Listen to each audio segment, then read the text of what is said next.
Tina Hart-Durson, and we're here with David Reese, artisanal pencil sharpener, who's going to teach us about a skill you might not have practiced since the 4th grade or so.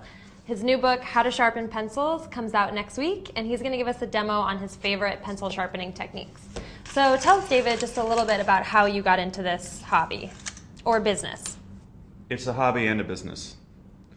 I've sharpened almost 500 pencils for paying customers, and I've learned a lot about pencils and pencil sharpeners and pencil sharpening techniques and the history of pencils and the history of pencil sharpeners.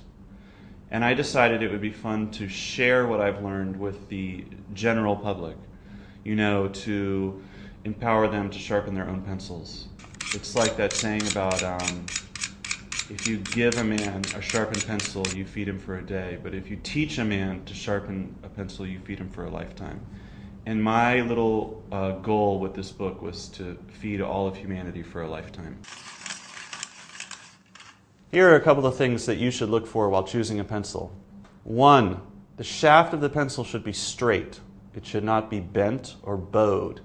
And you can check this pretty easily by rubbing the pencil shaft against a flat, stable surface. Number 2, the graphite core should be centered within the pencil. And you can check this easily by just taking a look at the unsharpened or raw end of a pencil. A third thing to look for is to confirm that there is no excess paint on the unsharpened end of the pencil. This is the technique of sharpening a pencil with a straight blade. This is a raw, primal pencil pointing experience. We're going to slowly and carefully rotate the pencil while we scrape away the outside paint of the pencil shaft. We want to make really sure that by the time the graphite is exposed, it is a complete cylindrical shape with no gouging or dips in it. The third step is finishing the graphite itself, either with a second sharpener or an emery board or a piece of sandpaper.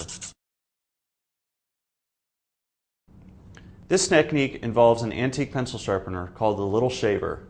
This one right here actually isn't an antique, it's a modern reproduction, and I should know because I've actually used the original antique because I'm an expert. This is a great technique for the beginner who wants to eventually master the pocket knife technique because this arm limits your range of motion and assures you that you won't make any moves that are completely disastrous and destructive. Looks good. David, thank you so much for coming. It's been a real treat to learn how to sharpen pencils. It was my pleasure. Thanks for having me. Of course. So are there any last words of advice or pencil sharpening wisdom you can share with our viewers? Yeah, I have something I would like to say to America. Mechanical pencils are bull.